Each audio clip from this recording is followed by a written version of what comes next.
Well, hello and welcome to the 27th Degree with Chris and Nancy, being brought to you from the BioSkills of the Northeast studio in Fall River, Massachusetts. Today we'll be discussing tinnitus, or tinnitus, however you want to pronounce it. Tomato. With Dr. Nancy Duncan. Before we begin our conversation, I would like to thank our sponsors, Bay Coast Bank. Bay Coast Bank is just right for all of your financial needs. Visit baycoast.bank or call 508-678-7641 to learn more. And Duncan Hearing Healthcare you can trust, with sites in Fall River, Dartmouth, Falmouth, and Centerville. For more information, visit their website, duncanhearing.com. As always, you can support the 27th Degree with Chris and Nancy by subscribing to us on YouTube or your favorite podcast platform, and by following us on Facebook and Instagram. Also, please remember to leave a review, and 5-star reviews are greatly appreciated. So thank you so much for being on our show. Oh, thank you for having me. Greatly appreciate it. This is a topic that comes up all the time in my primary care practice. Sure. But before we get into that, maybe you can just tell the audience a little bit about yourself. Sure. I've been doing this, a long time, since 1997. I graduated and opened my own practice in 2003 here in Fall River, was my first location. We then have since opened up to all the other locations that you mentioned. Sure. So I've been doing this a long time, but we specialize in diagnostic testing for hearing aid fittings, tinnitus, and basically anything hearing related. We want to kind of be that one-stop shop for anyone who needs help. Yeah, and what kind of training do you go through to get to the point you're at? Well, we have to go, obviously, for an undergraduate degree. So I did mine in speech pathology or communication disorders and psychology. Okay. And then I went on for my master's degree. At the time I graduated in the dark ages, that was the only requirement. So I got a master's degree in audiology. Okay. And since then, now the doctorate has become the minimum requirement. So I did go back in 2005 and got a doctorate in audiology as well. Yep. That's great. That's excellent. So once again, thanks for talking about this. It's just so important. And first of all, how do you pronounce it? Tinnitus or tinnitus? Honestly, either way. It's whatever works for you. I say tinnitus, but tinnitus is fine. I don't correct people. I'm not even sure what I say. Sometimes I think I say one, sometimes the other. I honestly just go with whatever the patient says. So I don't want to make them feel bad. So I'm a tinnitus girl, I guess. Yeah. I'll try it both ways. I'll see which one. See which one feels better. Feels better. Yeah. All right, we'll go from there. So let's talk about it. What is it exactly? So tinnitus is a sound that is perceived by an individual that no one else can hear. And so that can be very frustrating because the person is often trying to voice their problem and their concerns to friends and family. Okay. And it almost sometimes appears made up or something that they're not really experiencing, but they are. So it's a sound that the brain produces for a number of reasons, but normally it's due to a lack of external sound input. So, for example, if they have a hearing loss, they're not getting all of the sounds around them that they should. So the brain creates this phantom sound, almost very similar to the process that happens if someone loses a limb and they have phantom pain. And you think, well, why do they have pain? It's their brain trying to fix a problem that it can't. And so that sound becomes audible to the person suffering, but no one else will hear it. So if that's the reason for it, the hearing loss, then that's our first plan of attack. So let's correct that to see if we can trick the brain into calming down, because what happens is it becomes a snowball. They become stressed because of the sound, so their cortisol levels raise. Levels raise, that just exacerbates the problem. So their stress hormone can cause more additional problems. It causes more tinnitus? Causes that perception to get louder. So often we're dealing with working on stress management techniques, relaxation techniques, correcting their hearing.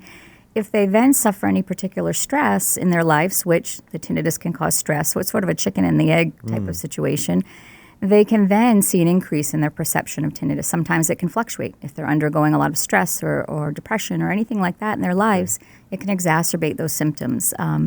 Then you have other people that have perfectly normal hearing, yet have this complaint. Those can be a little bit more challenging because it tends to boil down to stress, anxiety, depression can really factor in and create this perfect storm where this develops. And it's one of those things that once you hear it, it's almost like you can't unhear it. And so you focus on it, and as humans, we analyze. Right. Then we start to research online, and then that causes our stress, and then that makes it worse and worse and worse. So then it becomes a snowball going downhill. So we have to kind of break that cycle when we talk about management of this. And what does it sound like? It can be different to everybody. Okay. For some, it's just a high-pitched sound. Others hear almost like a pipe when it's about to burst, that like hissing sound. And other people like a grinding or a low-frequency really? kind of mumble. And that sometimes can be linked to TMJ because it's more of a mechanical issue. But that's not something we see all the time. Usually they're at the dentist getting fixed for that. When people wear hearing aids, like you know how they can have that little feedback sometimes. A little squeal? Well, yeah, I guess A whistle. squeals. Whistle. Yeah. But like it's like that zzz, right? So is like I know you said if there's like it's without source, so obviously that's like a source. But then does that become like tough to diagnose? And how do you diagnose if it's true tinnitus? You mean, do people think tinnitus or that not? squeal is the tinnitus? Well, I guess, but is it tricky for you because when they take that out, is there any like residual ringing that they get from that? No, and their hearing aid shouldn't be ringing all on its own. If it is, there's a problem. So they should see their hearing care professional to get that adjusted.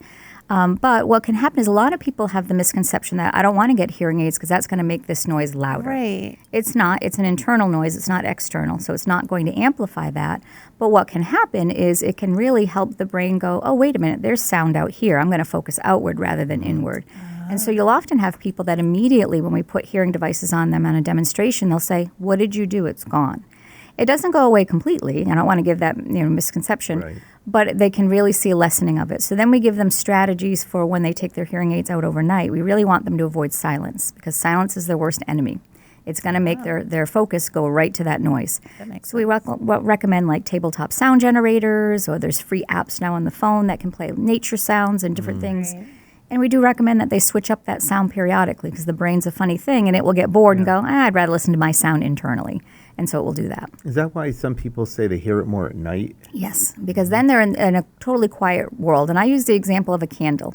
If we lit a candle right now in this room with all the lights, if it wasn't scented, you might not even notice it. Right. But if we came back at 9 o'clock at night, that candle's going to be the brightest thing in the room. It's going to be your focus. So with this noise, when you're going about your day and other sounds around you, you're not going to notice it as much. But then what happens is at night, the minute all the sound dies down, because we're all taught to sleep in a nice quiet room, that sound comes out as loud as can be. And it's just because perceptually you're in a quieter area, so it's the only thing to focus on. Okay. So that's why they'll notice it worse at night. So TMJ, you said, can cause it. Like, what are the other definite causes? Is it like due to some type of damage in the ear? Well, they've done so much research, and they have in the past noted that the cochlear dorsal nucleus is a part of the ear that if it's been destroyed before people are exposed to loud noises, they generally don't develop tinnitus. Okay. If they have tinnitus and then they've destroyed it, and they did this in, I think, guinea pigs, which I'm not really sure how the ear anatomy is the same, but that's well above my pay grade. But what happened, they noticed, is that if they destroyed it after the noise exposure and the damage had already been done, it didn't change the outcome. So they know there's a link there, but they haven't really been able to do the research or haven't gotten there yet to figure out what that link is or what the cure would be. So there is no cure, and that's another thing I really like to let our patients know right up front is we're not going to give you a magic pill or a surgery and this is just going to go away. But we're going to give you management strategies. And if you do this work and put the time in, you're going to see relief. And you're going to have more control over it than it controlling you. And that's the real goal. Yeah. And it's interesting. I have so many patients that come to me that are really distraught by it. And I say, you should go to an audiologist and get a hearing eval because often, this can be helped with hearing amplification devices. And sometimes it's associated with some hearing loss too, right? And a lot of patients say, I don't really notice any hearing loss, so I don't want to go. Right.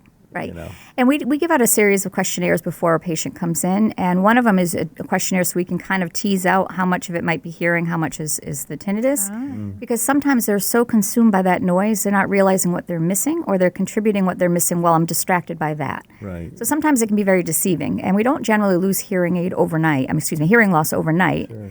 what happens, it develops very slowly, like a dimmer switch. So if I turn these lights down a little bit each day, and you could be in the dark before you would even notice it. Right. Hearing loss is very similar. So we always encourage a hearing test first because we cannot manage tinnitus until we know what your hearing's like. Sure. And if there is hearing loss present, we really can't move forward unless we do something about that. You know, it's interesting. We've had so many different podcasts on different things where this has been kind of a universal theme that these changes happen so slowly, like cataracts. We had a nice discussion about that.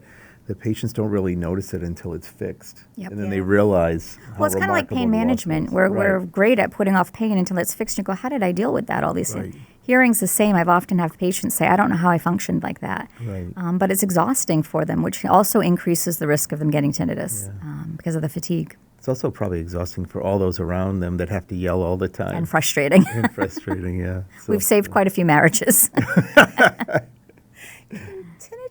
Can tinnitus, like, is there another disease that can mimic that, or is it pretty much like when you hear ringing, that's pretty much Well, what it it can is? be a symptom of other things. So that's why the hearing test is so important because we want to make sure there's no underlying medical issue like an acoustic neuroma or something like that, which is a space-occupying growth that can press on the auditory nerve. So we want to make sure none of that's happening. So we do a series of tests to rule out these things first because if it requires a referral out, we want to make sure we do that and get those things treated beforehand. We don't want to put the cart before the horse. like if someone had it in one ear, isolate, that would be a little bit odd, right? That would be a little odd, and sometimes sign it can of be something. pulsatile, like to go with your heartbeat. So then we want to make sure, which ear it's in. Is it due to the carotid? And we might make a recommendation to cardiology. So it just depends. Good question. See why he gets paid to do this? My pants. So is it old age? Is it not age related? Is everyone getting this? No, I mean, it's something that we see in all age groups. Obviously the elderly is a little more at risk due to the hearing loss factor, but anybody who's ever worked around noise often will say, oh yeah, I have that. Some people are totally not bothered by it. And then you have this subset that it's severe and they are on the verge of suicide when we've seen patients like that. And so that's a harder, battle. We tell people don't wait till it gets to that point. I've had many patients I've had to put on antidepressants because they've been so distraught by it. Yeah, we've had many that we've recommended that and then recommended talk therapy because it's needed. It has to be a team approach Yeah, in that's some right. cases. Both helps, Yes, absolutely. Absolutely. What's the percentage of people that feel a lot better after they see you and get diagnosed and you give them some strategies to work with? I mean, you said there's no cure. Yeah, there's no cure. I would say the people who put the work in and do the things we ask most times see success. Do we see them back in? Yes, and oftentimes they just need a refresher. Because I've seen people that do great, that we dismiss them, and then all of a sudden a couple years later they're calling me in distress. We have them back in and I say, what's going on? What's happening in your world? And often there's some stressor that's triggered this, whether it's a death in the family or change of job or something that's triggered this, and they just need a moment to reset, and we get them right back on track again. Yep. So sometimes just kind of figuring what the cause is at that point gives them that control back. Because that's the problem, is that the tinnitus being present gives them a sense of a loss of control. And that's hard, especially because most of our tinnitus people are type A personalities because they don't like not having control. And I say that because I know from being me Yes, and a type yes, A. And so what happens is we sometimes have to, let them know this will pass. Take a breath, do some relaxation techniques, and then we'll go from there. So then if life kind of exacerbates this, what about like seasonal allergies or winter or just summer in general? I never rule out anything because I have some folks that can tell with barometric changes their tinnitus will get worse. So there's a lot of things that will affect it. We really do a thorough case history where I'm jotting down. I mean, I think our questionnaire for our tinnitus people is like 12 pages long because there's so many areas we need to look at. Is it sleep? Are you having lack of sleep that's exacerbating this? Is it a stressor? Do we need to get you exercising? Because I always tell people anxiety and depression, the best treatment is good diet and exercise. So we really want to work with them on that because that's never going to hurt them, but it might help. Great. So yeah, let's go over the list of things that exacerbate it. I mean, we know obviously it's associated with damage to the nerves in the ear and usually often some hearing loss. But you listed a lot of other things. So stress was one. Stress, significant amounts of caffeine in a diet because that can just raise everything in your body and get your blood pressure going, and that can raise the tinnitus perception. Some people, if they eat certain foods, so we tell them to really keep a diary and track what what are you doing day to day, and how was your day like with your tinnitus? Was it good? Was it bad? Was it fair? And then we can see some trends and start to see what's affecting them, because it's not the same for everybody. Just like when I talk to them about relaxation techniques, I tell them that's not the same for everybody. My version of relaxing might be very different than someone else's. You could be an active relaxer where we need to get you in a fitness class. You could be somebody that needs to sit and meditate. You know, it just depends on that person, but we give them all those tools and ideas to start working on. Right. Yeah. I mean, obviously you recommend avoidance of loud noise exposure or sound exposure, but does that make it acutely worse if they were exposed? They go out and mow the lawn without their hearing protection and that. Yeah. Will it get worse for a while? It can, because you can have a temporary threshold shift in your hearing when you're around these loud noises. So we do recommend protecting their hearing, but not avoiding sound completely. And what I mean by that is I've had patients who thought they were doing the right thing by putting earplugs in to help their tinnitus. And then it got worse because why? They're now in a more silent environment. So it's making that perception louder. But then it also, over enough time, will make them sensitive to other sounds. And then it transitions into misophonia, which is this extreme sensitivity to sound. I had one woman who had worn earplugs for years. She thought she was doing the right thing. And it got to the point where she couldn't leave her home. She actually had transitioned her house. She was living out of her bathroom because it was the only place without windows, because every little sound was so loud for her. And I explained it would be like being on a bland diet for 3 months and then saying, I'm going out for tacos tonight. Not a good idea. Your body can't handle it. By putting herself in this sound-deprived environment, the minute she was in sound, it was too much, and she couldn't handle it. So we had to really start edging her back into the world of sound. But she could still have hearing loss in certain frequencies, right? Yeah. And then have this sensitivity At the same time. Which I think is really fascinating, actually. So it took us about 3 months to be able to test her, because our normal process of testing is starting our beeps at a moderate level and then turning them down. We had to go start at a softer level than she can hear and turn them up because of her fear of sound. But it took me 3 months to get her to feel comfortable enough to trust me to do that. So there was a lot of other factors in play. Yeah, and the problem is insurance doesn't cover a lot of the treatment. I was just going to ask. Yeah, so a lot of it's out of pocket. Yeah, which is a problem. But, yeah. So there's a lot. Like, it's very comprehensive when you have to dig into someone's tinnitus. Tinnitus. So, like you've said, like, if I've seen you and you're like, oh, you need to really go see a specialist, you recommend me to Dr. Duncan. Now I walk in your office and be like, hey, I'm here. I'm filling out this 12-page, or doing that at home. Yep. Best case scenario, bringing it in, and then it's you're assessing me against like a soundboard. Like what You mean the testing?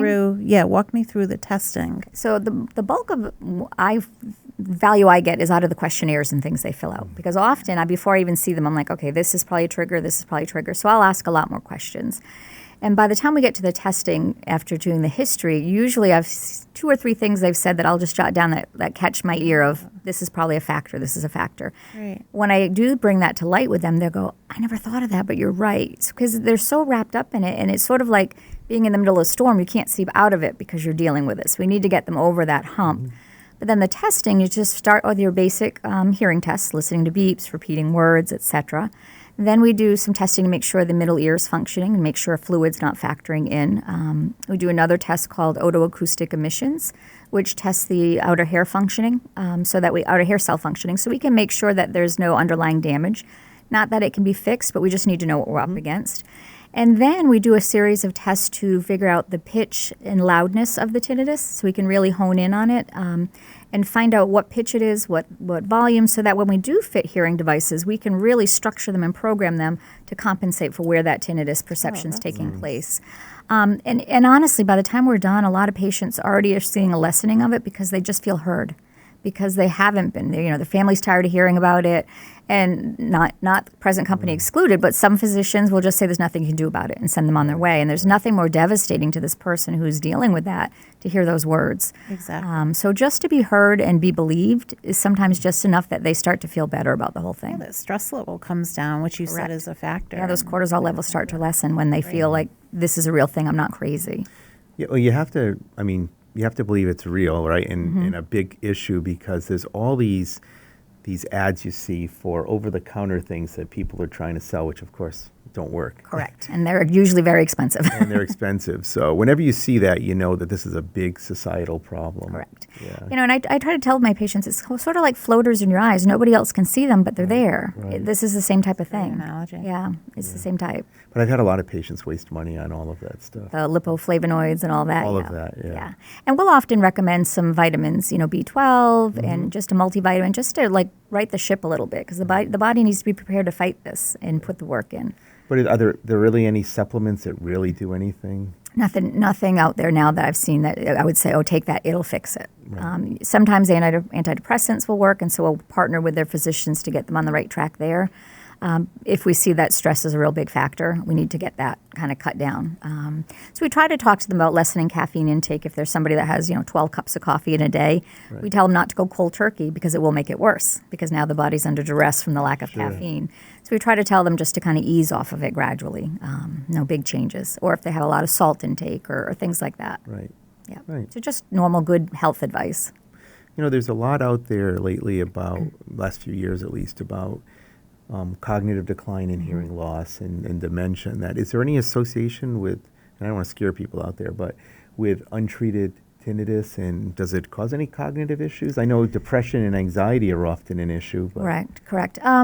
There's no direct link, but usually, again, there's that hearing loss component, and that's when we're talking about cognitive decline. I don't know about when you were trained, but when I was trained, cognitive decline, we just looked at it, well, it just happened. Right, exactly. And then it became, well, there might be a family history of it. Right. And now we're looking at it like any other chronic illness, where there's a wide path to go from I'm normal to I've got this problem, and you can make changes to avoid it, just like even if there is a family history.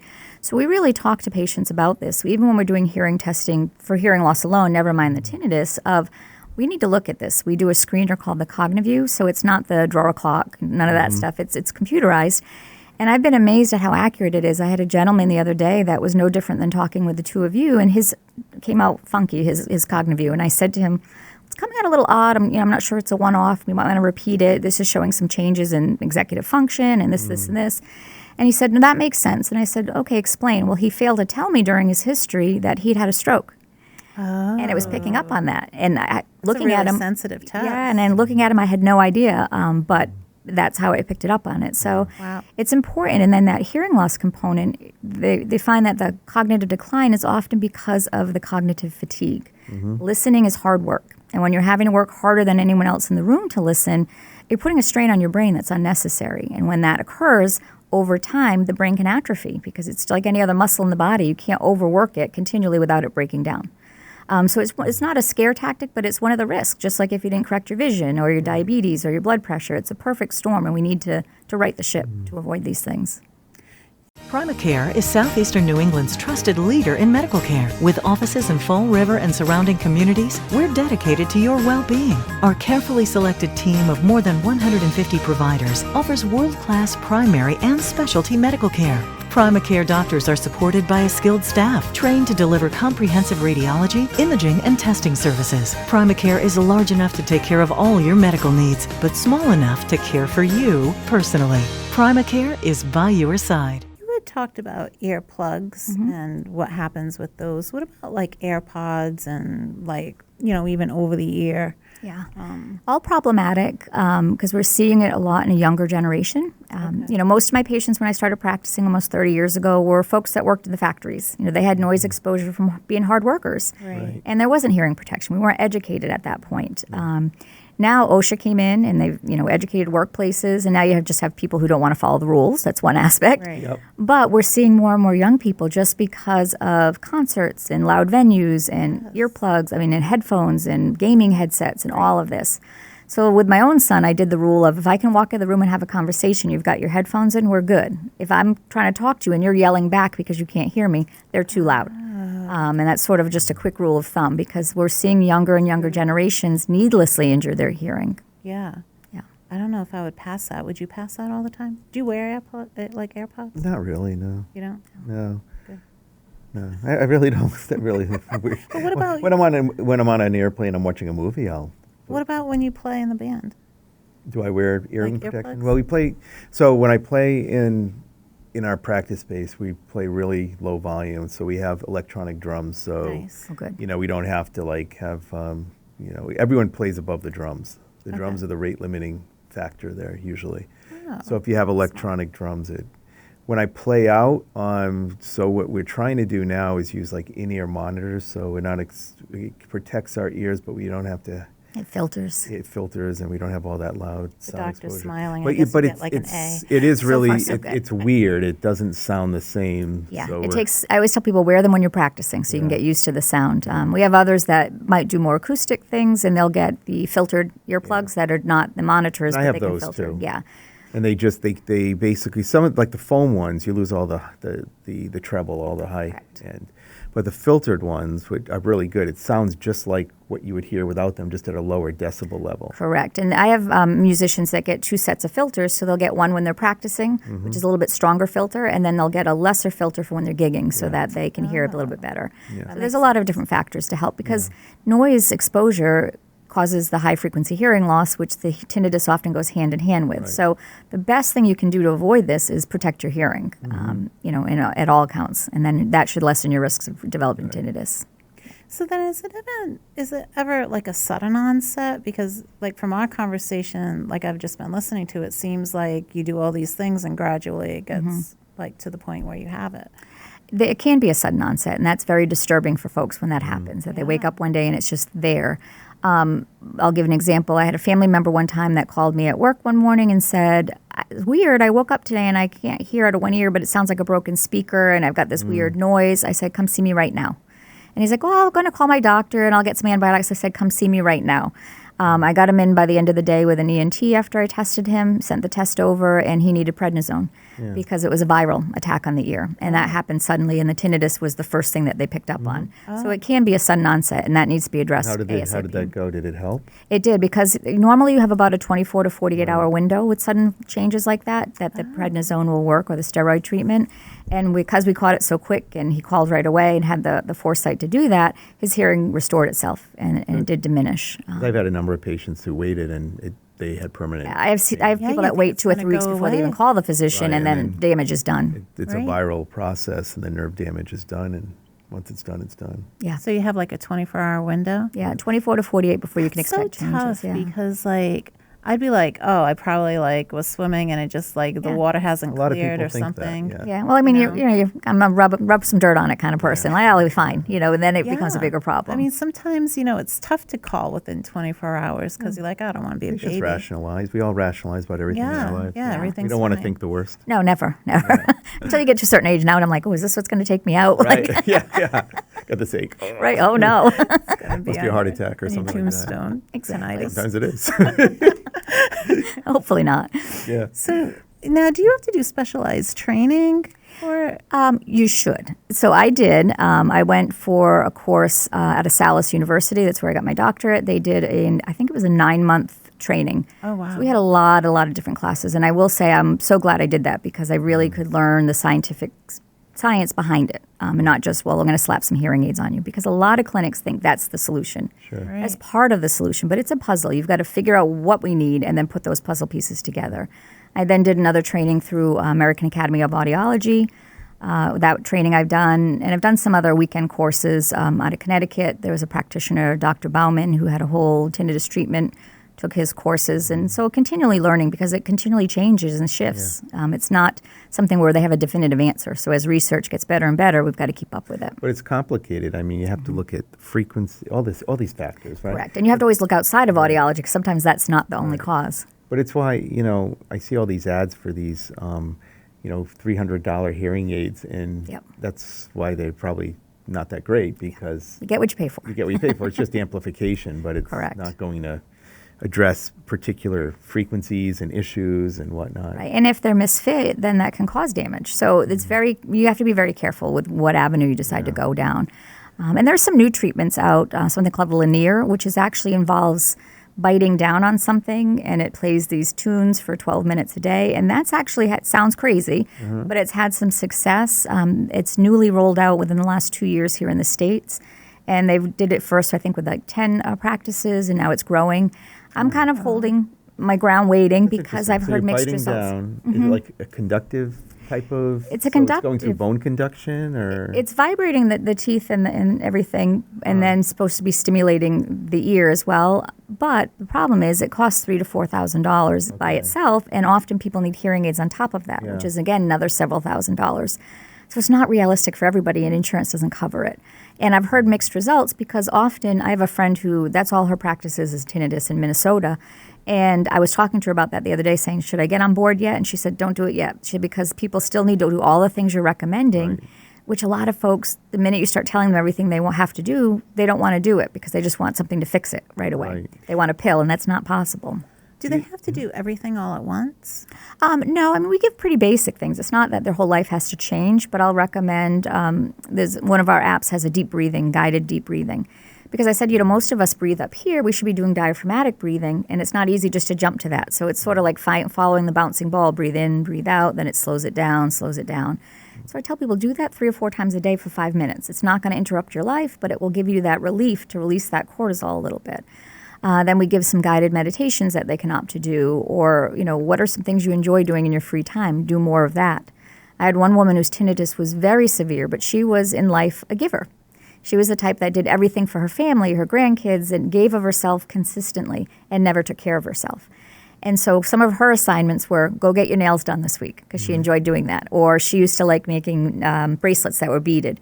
I want you to work on that this week. And when she came back, she's like, I did feel better, and I did notice it lessened. So sometimes people just have to be reminded to take care of themselves. Sure. Yeah. Can we just go over again, like the treatments? We've talked about them here and there. So stress reduction, and we've mentioned a few things, if it's buying expensive handbags or going for walks. If that's like you the like case, to I'll do. come with you. It'll make you feel even better. Exactly. Or raising chickens, I whatever. might need to buy some more guitars. Or, Yeah, Exactly. that's fine. Doctor's Okay. orders. Yeah. Playing a couple more gigs. Right. So stress is in there.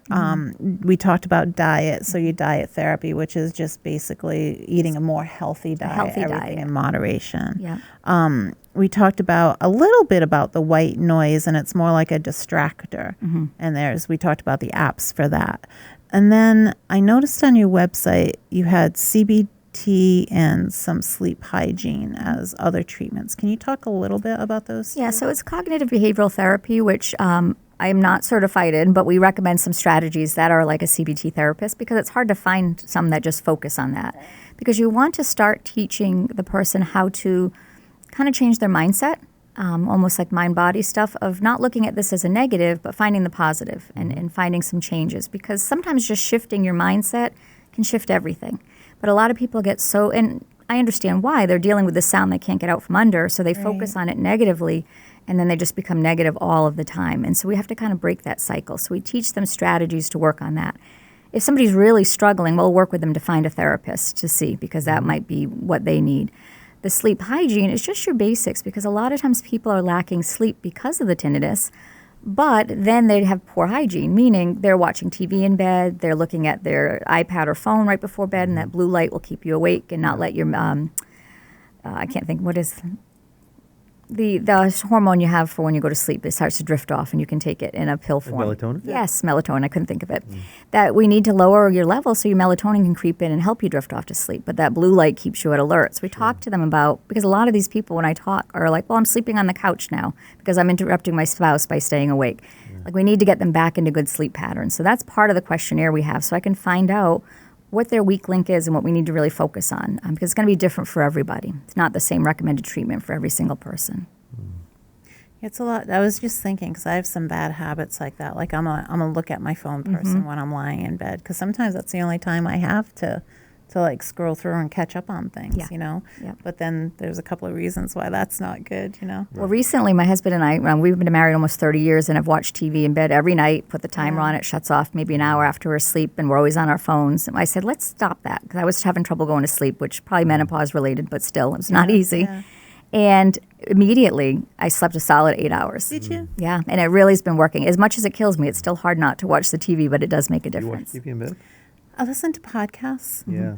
Or like I'll listen to Calm, which I guess is okay. Like the Calm app. Oh, yeah. Yeah, that's okay. That's which fine. is okay. But sometimes I'll listen to like boring podcasts because I like to hear someone's voice. Yep. But sometimes I'm scrolling through too, But with me, I find like if it's nothing, I'm lying there like eyes wide open, like wide awake, and I'm just like, I don't know what to think about, and I can never seem to like level down. Yeah. That's when I would recommend a sound machine or something that with Yeah. nature sounds that can Yeah. help keep your brain busy but let everything else go.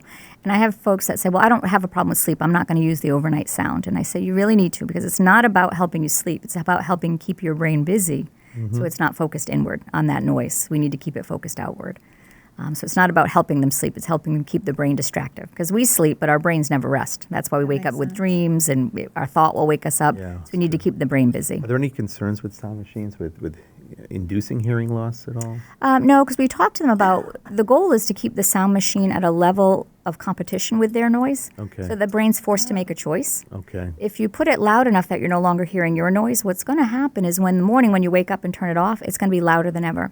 Okay. Similar to when you're riding, down the road in the summer and you roll down your windows and you crank up your radio, and the next morning you get in and go, who was in my car last night? And it's just because you got used to it, and the next day it just seems so loud. It's that same perceptual thing. So we want to make sure that it's just at a level that's the same as what their tinnitus is, so their brain is forced to make a choice. Yeah, and I have a little work to do, because the other thing I do, so I won't bother my partner, is my husband, I should say. Yeah, you could probably. You're allowed. Yeah, that's allowed. I've been married like for 30 years or something. Exactly. I feel like I'll put in an AirPod, so it's just like funneling, but that's probably not the best thing to do, is wear AirPod for like 6 hours either, you know. And sometimes I've had people say, well, I don't want to listen to this overnight. It's going to disturb my spouse. And I said, just try it one night. And I've had so many spouses call and go, I slept better. Yeah. Because, again, it's an interesting noise that keeps the brain relaxed and lets you sleep. If somebody really can't sleep with their partner like that, they have pillows that you can buy that you can plug your phone into and funnel it into a speaker within the pillow. So That's nobody else will interesting. be bothered. That's really cool. Yeah. Yeah. Oh, that's my next gift. They're not terribly expensive either. I think they're under like $60. Or Well, I get it know right they on had Amazon. like the blindfolds, the Yeah. sleep. Oh, I use one of those. Sleep masks that have like the stereo sound. I don't have the stereo. I just have the mask because my room gets so bright in the morning at like 4 o'clock. Yeah, I bought a mask last year, and you can it's like a Bluetooth, and it just will let you listen to stuff. That's good. Yeah. So. But you're I'll have to probably work on listening to that. podcasts, though. Yeah. It doesn't help if you're listening to murder podcasts. Yeah. Yeah, Right, before you go to Ghosts and bed, Murder that's- podcast probably that's not the best. probably thing. not great Probably before you have go to to sleep. Might swing keep you over to awake. Yeah. the lake house at night with the waves. Yes. Right. There you go. That's Yep. nice. That's one of the sounds that we highly recommend. Yeah. It's just relaxing to everybody. Yeah, that does work well when I listen to it. But anyways, I know what I have to work on now. Phew. You have homework. I do. Yeah, I mean, there's so many new things coming out all of the time. And I'm usually a cautious adopter because there are so many scams out there. Of course. I have a bunch of colleagues across the country. I'll be like, have you tried this? Have you tried Yeah. this? And what works? So we try to find what's going to be best for the patient, also without putting the burden of more cost, because that's going to be a concern. And we have to respect that with patients and find something that's going to work for them and at their price point. It's nice that you have that network, so you can kind of, you have like a primary sauce. It's like, Yeah, because I have some people that's all they do, so I really will pick their brains if I've got a difficult case. That's a great resource to have in Do you our think area. at some point, there'll actually be a way to repair these damaged nerves in the ear? I think so. Stem cell therapy or whatnot? I hope so, and I believe that's the case. That's a lot of where research is focused with the hearing loss and the tinnitus. I think that as soon as we start getting some cures for spinal cord injuries, you'll start seeing that trickle down to the ears, Sure. Because that's obviously a bigger, more widespread concern, just because of the lifestyle disruptions. That once that can be done, I think that's going to fix a lot of different things. They'll have that knowledge. Yeah. So that's the hope. I think it's fascinating. I mean, as sad as that would be for me, I would love nothing more than be put out of business because we have a cure. Yeah. I mean, it would. I'll find something else to do. A lot of what I do probably would go away too, but that's okay. It's okay. We'll go on tour. I'll be the manager. It'll be There you fine. go. Yeah. That's good. I won't have to worry about loud noise exposure anymore. No, I'll have There'll be- earplugs for everybody. Well, no, there'll be have some stem cell therapy to Just repair my unscrew damaged your ears, put new ones on when you're done. It'll be fine. Well, hopefully that'll come down the road. It'll help a lot of people. Yeah, I don't know if it'll be my lifetime, but it'll be there at some point. Hopefully. Yeah. Yeah, I mean, how many people across the country suffer from hearing loss and tinnitus? It's They estimate it's about 28 million, Yeah. and only 10% get help. Yeah. So that's been the Really? difficulty. Yeah, because of just the The acceptance of it? The acceptance, sort of like glasses. There was a time where Right. people wouldn't wear glasses. That's come around because now it's a fashion statement. Yeah. It's hard to make hearing aids a fashion statement. I mean, let's be honest. And everyone views it as an old age problem when it isn't. And I'm now seeing, the first time in my career, a lot of folks coming in with hearing concerns that have normal hearing. They're just more perceptual and more aware of it.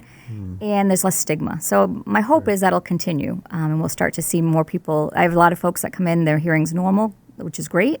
We'll just start monitoring them now so that when that time happens, we can get them help ASAP so they don't have to deal with all of that. The devices are so small now, though. They really are. They're not You noticeable. don't even really notice them. No. I tell people, just don't tell anybody you got them. You can change your will after this. I hope the price goes down over time, though. I hope so, too. My hope with the advent of the over-the-counter devices that Right. came out, that would happen. But, we're beholden to the manufacturers, and they're going to charge what they charge because of research and development. I mean, just the changes in my career.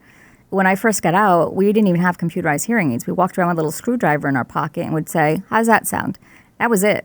You had like 2 or 3 options to change. Now we have hundreds of options, but it's still never perfect. And it's not going to be a cure for hearing loss, but it's better than not hearing. So. Of course. And then you have the whole processing component. That's a lot of what I'm seeing now is folks that are younger with normal hearing, but they have auditory processing issues. So there's different types of treatments and therapies you can do for that. Yeah, amazing. Yeah. It's amazing. So we've come a long way. The field has really advanced in a short period And of it's time. so far to go. I mean, it's only been around for about 80 years, the whole field of audiology. Right. So we've got a long way to go, but I think we're moving in the right direction. Right. Yep. That's great.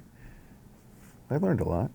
I did too. I just had this, I guess, regular for me, I won't say regular for everyone else, perception of it's just like ringing in your ears. And it's kind of like, oh, well, I didn't ever hear there was like a cure for it, but I didn't know there was these things that you could really do that could help manage it. Yeah, and that's the first thing I tell patients is that, I can't give you a cure. I don't want to set you up for failure. There is no cure, but we can give you management strategies that if you follow this roadmap, we can get you where you want to be. But it's going to take time. It's not going to happen tomorrow. And as long as they're on board with that, they'll see results. Yeah. It's the folks that fight that.